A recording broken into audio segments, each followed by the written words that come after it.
dan membuat Lucifer memiliki keraguan kepada Tuhan. Gue yang paling oke, gue paling keren. Halo semuanya, balik lagi di segmen Ruang Investigasi. 7 dosa mematikan atau 7 Deadly Sins merupakan entitas tertinggi di dalam neraka yang kedudukannya bisa dibilang melebihi dari The Fallen Angels lainnya. Nah, The Fallen Angels itu apa sih? The Fallen Angels itu sendiri merupakan malaikat-malaikat Tuhan yang kehilangan rahmat serta kasih sayang Tuhan sehingga mereka menjadi sosok entitas yang kejam, keji, atau bahkan najis. Di sini kita akan membahas salah satu entitas dari Fallen Angel yang memicu peperangan besar di neraka. Opini yang kita bahas di materi kali ini merupakan hasil riset dari tim teman cerita dan bukan cerita tentang biblikal atau keagamaan.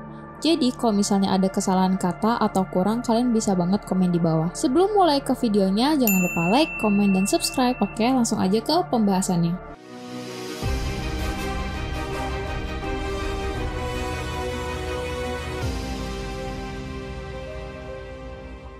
Fallen Angels atau malaikat yang terjatuh, awalnya mereka itu pengen ngambil kedudukan yang tinggi atau kekuasaan di neraka atau di bumi. Jadi malaikat-malaikat yang nggak disayang lagi sama Tuhan atau malaikat pembangkang yang dilempar sama Tuhan nih dari surga, mereka tuh pengen banget punya kuasa di neraka atau di atas bumi. Mereka itu melakukan berbagai cara, dari cara yang halus sampai cara paling kejam yang bahkan nggak masuk di akal manusia. Dari ketujuh Fallen Angels ini, ada satu entitas yang memiliki kedudukan atau kuasa tertinggi dari entitas kejam lainnya atau 7 Deadly Sins. Dari 7 Fallen Angels atau 7 Deadly Sins ini, ada satu entitas yang memiliki kedudukan atau peringkat tertinggi di neraka yang melampaui 7 entitas lainnya. Beliaulah yang berkuasa dengan otoritas dan kekuasaan tertinggi dari yang paling tinggi, Lucifer.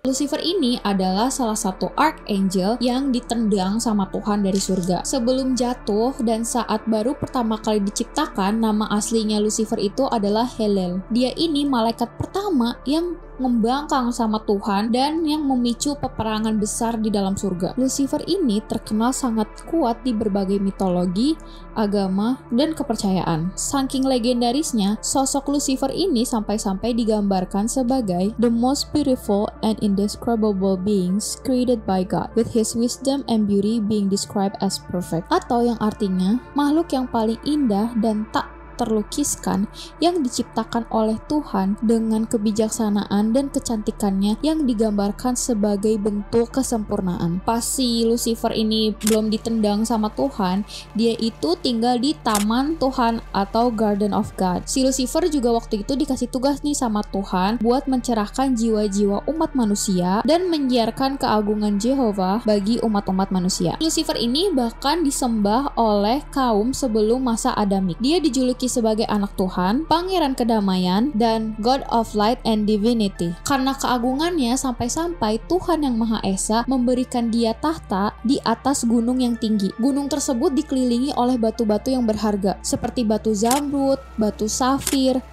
dan batu jasper. Udah dipandang malaikat paling sempurna, paling indah, paling agung. Sayangnya si Lucifer ini lama-lama ngebangkang, terus dia ngebrontak sama Tuhan. Lucifer ini menolak buat menghormati Adam dan Hawa, dan dia malah ngeledek kayak, ih boneka tanah liat, gak mau, gue gak mau hormat sama dia, gue gak mau bersujud sama Adam dan Hawa, karena di sini gue yang paling oke, gue paling keren, gue ini diciptain dari cahaya ilahi, sedangkan si Adam dan Hawa diciptain dari debu atau tanah. Jadi masa iya gue bersujud sama makhluk yang gak lebih keren dari gue? Kayak gitu, si Lucifer sombong. Nah, kita mundur lagi nih ke awal-awal banget bumi dibuat. Jadi pas alam semesta dibangun sama Tuhan, ada entitas yang namanya Ayin. Ayin ini disebut juga sebagai sang bintang kegelapan agung. Dia dipenjara sama Tuhan dan disimpan di neraka yang paling bawah. Ayin ini punya anak namanya Satanael. Di neraka itu dia cerita ke anaknya kayak dia pengen keluar dari neraka ini nih, gimana nih caranya biar bapak sama kamu bisa keluar dari neraka ini. Soalnya bapak pengen ngalahin Tuhan, kamu mau ikutan gak? Kata si Ayin diceritain gitu ke Satanael anaknya. Terus mereka berusaha, akhirnya mereka bisa tuh lolos dari neraka itu. Satanael berhasil mengirimkan sedikit roh kejam si Ain menembus surga dan mengenai hatinya si Lucifer. Pas rohnya mulai ngedeketin si tubuh Lucifer yang ada di singgasananya, roh itu tuh langsung cepat-cepat masuk ke dalam hati Lucifer dan membuat Lucifer memiliki keraguan kepada Tuhan. Nah, hal ini juga yang membuat si Lucifer memberontak. Pas si Adam sama Hawa diciptakan, terus semua malaikat, semua entitas-entitas Tuhan yang udah diciptakan saat itu sujud, si Lucifer ini nggak mau. Karena roh gelap Ain udah masuk di hatinya si Lucifer ini jadi punya iri hati, dengki hati. Makanya si Lucifer itu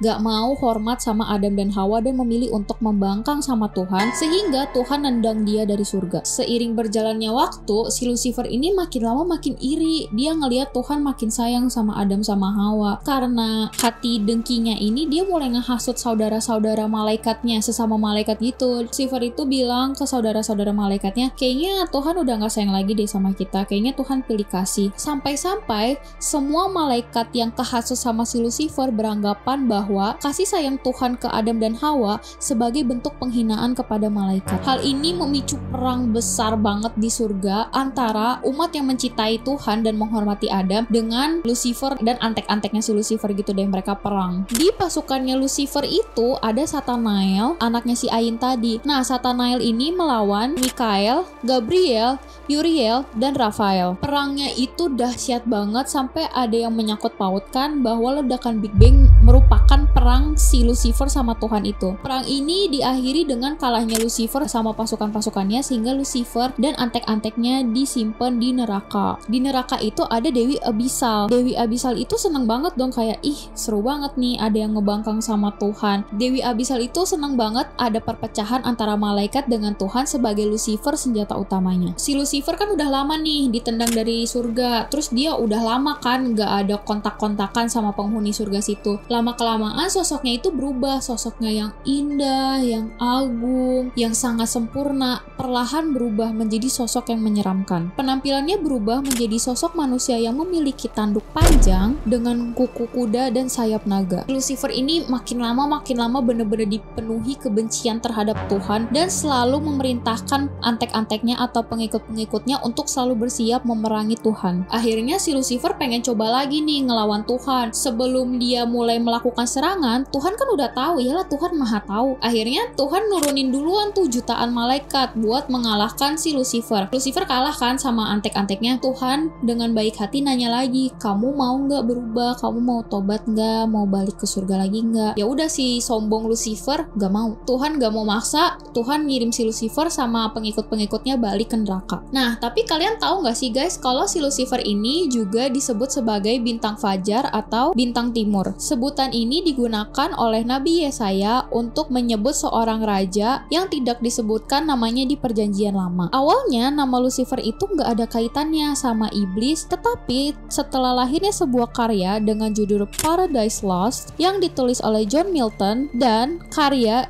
dengan judul Divine Comedy yang ditulis oleh Dante, orang-orang mulai mengkaitkan nama Lucifer dengan iblis. Seolah-olah emang itu nama aslinya, padahal tuh enggak guys. Meskipun di Alkitab sekalipun gak ada konfirmasi bahwa setan dan Lucifer itu orang yang sama, orang-orang tetap mempercayai bahwa nama asli setan itu Lucifer. Nama Lucifer ini juga digunakan dalam berbagai karya dan serial yang menggambarkan sosok iblis atau setan. Nah, sebagian orang itu punya teori kalau misalnya Lucifer itu bukan sebuah nama, tapi sebuah gelar. Gelar apa tuh? Gelar kehormatan besar. Oleh sebab itu, Yesus Kristus disebut sebagai bintang fajar, atau yang di dalam bahasa Latin itu Lucifer. Selain itu, nama Lucifer juga awalnya merujuk ke planet Venus, yang disebut sebagai bintang fajar sebelum adanya kemunculan matahari. Hal ini juga dapat diartikan bahwa Lucifer sebagai malaikat yang mengumumkan kedatangan Tuhan yang Maha Esa. Nah, jadi menurut kalian, karena si Lucifer ini diciptain dari cahaya ilahi, sedangkan kita nih, manusia, rakyat jelata, cuma diciptain dari tanah, si Lucifer ini emang pantas sombong kah? Pantaskah dia membangkang sama Tuhan? Jadi sekarang kalian udah tahu ya, kalau misalnya teman kalian itu sombong dan membangkang, berarti teman kalian itu